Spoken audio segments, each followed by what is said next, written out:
Hola, buenas. Hoy vamos a resolver los ejercicios 1, 2 y 4 del capítulo 1 de la asignatura de modelización.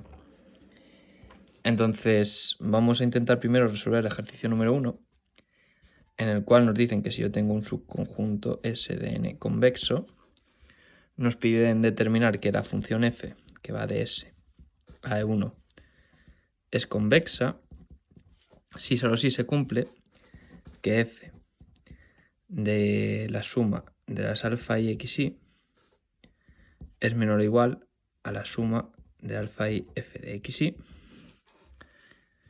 para i igual de 1 hasta m, la suma de las alfa i igual a 1 y todas ellas positivas o iguales a 0. Perfecto. Entonces vamos a demostrar esto por inducción. Vamos a poner m igual a 2. Se cumple trivialmente, ¿no? Porque si partimos de la hipótesis de que f es convexa, nosotros tenemos f de alfa 1 x1 más alfa 2 x2, que es igual a alfa 1 f de x1 más alfa 2 f de x2, porque alfa 1 más alfa 2 es igual a 1. Entonces esta es la definición de convexa, ¿no? Vale, entonces ahora yo voy a suponer que es cierto para m igual a k menos 1,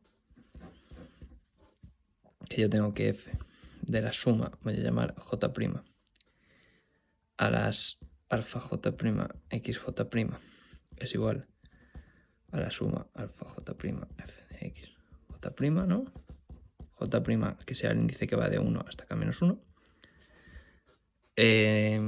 Vale, esta es mi hipótesis de inducción. Entonces para m igual a k, lo que a mí me queda no es que yo tengo f de la suma, voy a llamar j a este índice alfa j xj, voy a llamar no, j de 1 hasta k.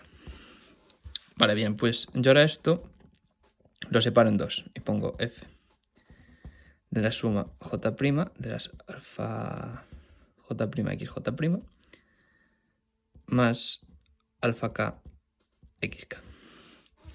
Bien, entonces ahora la idea que tiene el libro es determinar el siguiente número, que es como la suma de las j' de las alfa j'. Esto recordemos que es distinto de 1. Vale, ¿cómo hacemos esto ahora? Entonces la idea que tiene el libro es poner f de s por esto de aquí, y estos coeficientes los va a dividir entre s. La suma de las alfa j' partidos por s, x j' más alfa k xk. Con esto conseguimos, si os fijáis, que como s más alfa k es igual a 1, aquí yo puedo aplicar la función, bueno, esta propiedad de aquí, para decir que esto, aquí me he colado, esto es un menor o igual, sí, vale. Aquí yo puedo decir que s por f de la suma alfa j' partido s, x j' más alfa k f de xk. Pero además, yo ahora, si os fijáis aquí dentro, tengo mi hipótesis de inducción, porque al dividir las alfa j' entre s, ya consigo que la suma de todos estos términos sea igual a 1. Entonces, esto va a ser menor o igual a s por la suma alfa j' partido s, f de xj' más alfa k f de xk. Bien, pues yo ahora simplemente, si entro multiplicando todas estas s y junto todo, me queda la suma j de las alfa j f de xj, ¿no? Añadiendo este último término al sumatorio. Y las s se nos van. Entonces, pues nada, ya hemos demostrado esta implicación. El recíproco es evidente porque si yo aquí determino m igual a 2, me queda esta igualdad de aquí, que es la definición de función convexa. Entonces, f es convexa. Perfecto. Y este era el apartado A. En el apartado B nos pedía que si yo tengo unos escalares xy para igual de 1 hasta k, me piden determinar que la media geométrica coincide, o sea, es menor o igual con la media aritmética. Perfecto. La idea que tiene el libro para demostrar esto, es que determina la función f de t igual al menos el logaritmo de t, y esta función es convexa, entonces aplica lo que hemos demostrado antes. Y esto lo hace de la siguiente manera. Yo puedo determinar que menos el logaritmo de 1 partido k, la suma de las xy, pues va a ser menor o igual que menos 1 partido por k, logaritmo, la suma de los logaritmos de x. Si no, estos coeficientes son los mismos para todos los sumandos, así que los puedo sacar fuera y la suma de estos coeficientes da igual a 1. Eso somos esto que a veces. Vale, pues ahora lo que hace el libro no es con propiedades del logaritmo, nos queda que el logaritmo de la suma de las xy a la menos 1, subiendo el menos 1, y aquí nos queda el 1 partido por k. Esto sigue siendo menor o igual, ¿no?, a la suma de los logaritmos de las xy, subiendo el menos 1 partido por k. Bien, si solo sí, esto lo elevamos a e y nos va a quedar 1 partido por k, la suma de los xy, todo esto a la menos 1, y aquí nos va a quedar el productorio, cuando multiplicamos todo esto, a la menos 1 partido por k. Cuando tenemos los inversos, cambiamos de orden todo esto y me queda el productorio y las xy a 1 partido por k, pues va a ser menor o igual a 1 partido por k a la suma de las xy. Que es, pues, esto de aquí que queríamos demostrar. Perfecto. Vamos a pasar ahora con el ejercicio número 2, en el cual nos piden minimizar f de x1, x2 igual a x1 más 1 al cuadrado más x2 más 1 al cuadrado, sujeto a las siguientes condiciones. Por aquí, x2 tiene que ser mayor o igual a x1 más 1, x1 a la 4 más 1, y x2 tiene que ser menor o igual a x1 a la 3 más 1. Vale. Entonces, en el apartado A lo que nos piden es una representación gráfica. Vale, para representar gráficamente estos problemas, primero lo que se puede hacer, ¿no?, es representar las restricciones para encontrar la región factible. Entonces, yo lo que hago es poner y igual a x a la 4 más 1, poner y igual a pues, x a la 3 más 1. Dibujo aquí los ejes. Y aquí depende un poco, ¿no?, de cuánto conozcas las funciones que está representando, pero bueno, estos polinomios de aquí, que solo tienen un término, se pegan mucho al rectángulo de base menos 1, 1, cuanto más crece esto. Con esta idea en mente, ¿no?, es bastante sencillo representarlo sin tener que pasar mucho tiempo pues calculando derivadas y tal. Entonces, la cosa es que aquí hay un 1, entonces se pegará mucho al rectángulo de un escalón por encima. Vamos a poner por aquí el 1, vamos a poner aquí el 2. Entonces, yo sé que, por ejemplo, esta función de aquí, que corta en x igual a 1, va a ser x igual a 2, yo sé que se pega bastante a este rectángulo, entonces será algo así. Y yo sé que esta función, aparte de que por aquí pues será así, pero no me interesa, en otro lado se pegará menos. Esto es, hará como se subirá un poco y así. Y aquí pues algo así. Vale, entonces la región factible va a ser esta de aquí. Luego voy a ponerlo en verde. La función esta, la f, esta función no es la que solo está definida, ¿no?, en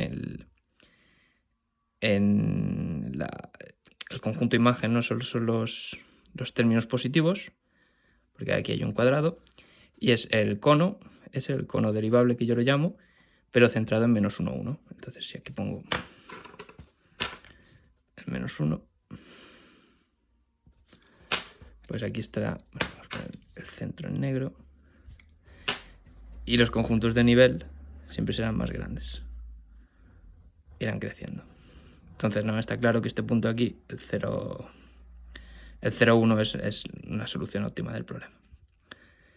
Sí, lo he dicho, ¿no? Para los conjuntos de nivel, para un k negativo, ¿no?, f de x1, x2 igual a -7, por ejemplo, no es el conjunto vacío. Este conjunto es igual al conjunto vacío. Vale, pues esto es la presentación gráfica del problema. El apartado B, lo que nos piden es sacar las condiciones KKT. Vale, para ello lo primero que vamos a hacer es sacar el lagrangiano. x1, x2, vamos a poner 1, u2, eso tenemos dos restricciones. Y el lagrangiano es la función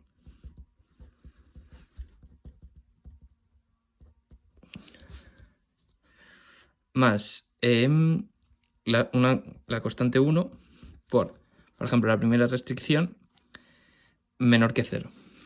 Entonces me queda x1 a la 4 menos x2 más 1.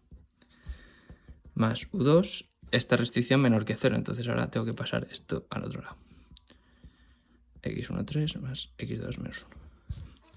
Perfecto, y ahora con el lagrangiano es muy fácil sacar las condiciones KKT, que son 4. Por una parte, nosotros tenemos que derivar el lagrangiano con respecto de x1 y de x2. Esta es la primera condición, entonces me quedará 2 x1 más 1. Aquí no me importa. Aquí me quedará 4, 1, x1 a la 3. Y aquí me quedará menos u2, 3, x1 a la... Y todo esto lo igualamos a 0. Vale, y la segunda condición pues será lo mismo, pero derivando con respecto a x2. Me queda 2x2 menos 1 más u2 y todo esto igual a 0. Vale, esto es como la primera condición, que tiene pues tantas ecuaciones como restricciones tengamos. La segunda condición no la pone en el libro, pero en la solución lo pone, que es como la propia restricción esta. Entonces vamos a ponerla, que la propia restricción es 1 a la 4 menos x2 más 1 menor o igual a 0. Me queda pues menos x1 a la 3 más x2 será menos 1 menor o igual a 0. Perfecto. La otra restricción es igualar a 0 estos términos del lagrangiano. Entonces, tal, x1 a la 4 menos x2 más 1 igual a 0. u2 menos x1 a la 3 menos 1 tal igual a 0.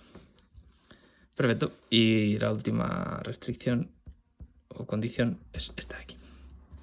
Perfecto. Pues ahora fijémonos que el punto que nosotros antes hemos determinado como óptimo gráficamente, ¿no?, el 0, 1, no pertenece a estas restricciones de KKT, porque si yo aquí determino el 0, 1, esto me queda 0, esto me queda 0, esto me queda 0, que me da 2 por 1 y me queda 2 igual a 0. Es decir, el conjunto de todos los puntos por las restricciones KKT, el punto 0, 1 no pertenece a este conjunto. Perfecto. Vale, y en el apartado C lo que nos piden es buscar una solución óptima del problema. Ya hemos dicho que era 0, 1, pero el argumento que utiliza el libro creo que es mejor. Entonces, básicamente lo que hace es establecer una cota para esta función. para nuestra función objetivo. Y si yo soy capaz de establecer una cota, busco qué valores imagen son iguales a esa cota y ya tendré una solución óptima del problema. Entonces veamos, como yo sé que x1 a la 4 pues evidentemente no va a ser mayor o igual a 0, esta restricción tengo que x2 va a ser mayor o igual a 1, porque como poco será esto igual a 0. Perfecto. Ahora, x1 a la 3, que es este de aquí, va a ser mayor o igual a x2 menos 1. Entonces, como esto va a ser como mínimo 1, yo tengo que x1 a la 3 tiene que ser mayor o igual a 0, es decir, x1 tiene que ser mayor o igual a 0. Vale, pues como ya tenemos establecidas unas cotas para un x1 y x2, yo sé que f de x1, x2 tiene que ser mayor o igual a esta cota 0 más 1, es decir, 1, más esta cota 1 más 1 al cuadrado, 4, igual a 5. Bien, pero ¿qué pasa? Si yo ahora sustituyo f de mi punto 0, 1,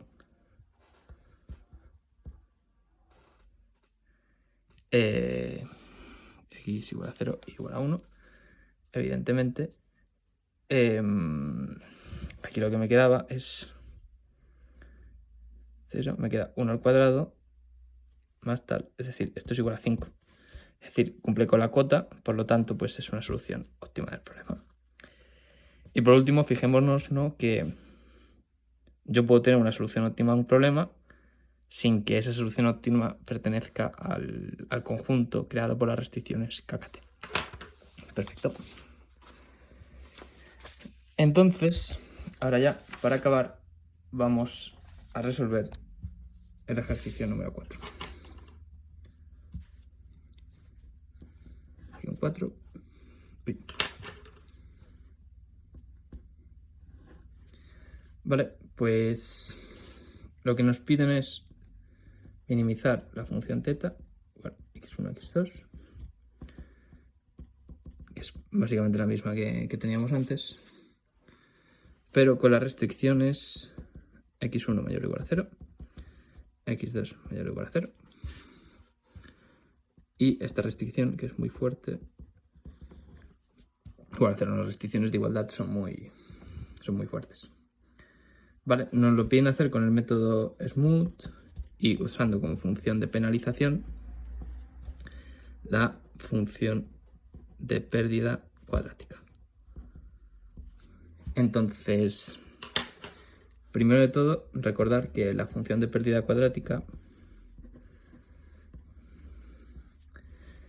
para estas condiciones de aquí, cuando tenemos una desigualdad de este tipo, tenemos tk, el mínimo, entre 0 y x1 al cuadrado, más tk, el mínimo, entre 0 y x2 al cuadrado. Y para una igualdad, pues simplemente así. x1, x2 menos 1 al cuadrado. Esta es la función de pérdida cuadrática. ¿Qué pasa? Que como estos coeficientes son mayores que 1, esto no tiene mucho interés porque siempre va a ser 0. Entonces, esto va a ser siempre 0 y no nos interesa. Lo que nos interesa es esto.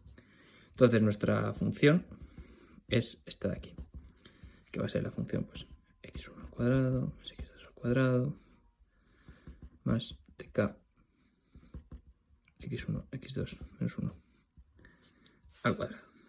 Entonces, como esta función es simétrica, minimizar esta función para los puntos x1 y x2 equivale a buscar el mínimo para un punto x, porque los mínimos, estos dos mínimos son los mismos, están en el mismo punto, de 2x al cuadrado más tk x al cuadrado menos 1 al cuadrado.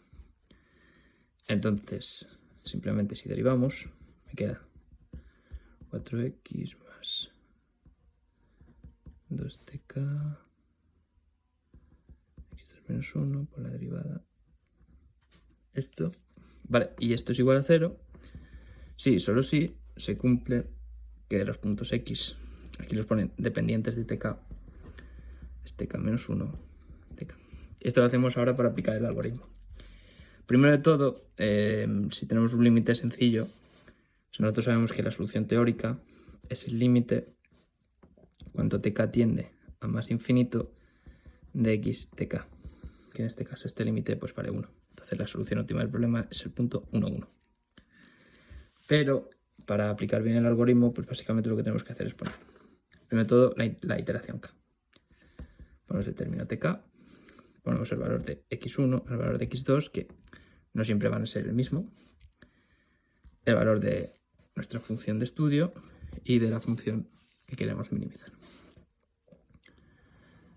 Entonces, simplemente creamos la tabla esta y ponemos, pues para k igual a 1, yo digo que tk vale 1, mi primera iteración.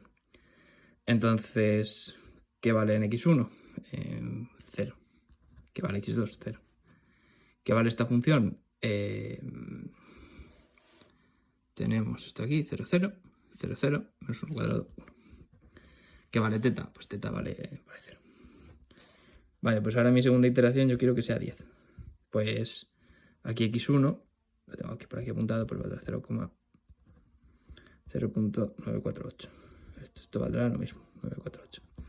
Esta función de aquí, sustituyendo aquí, se puede calcular, creo que se puede llevar calculadora al examen, espero. Vale esto. ¿Qué vale la función teta? Pues vale esto.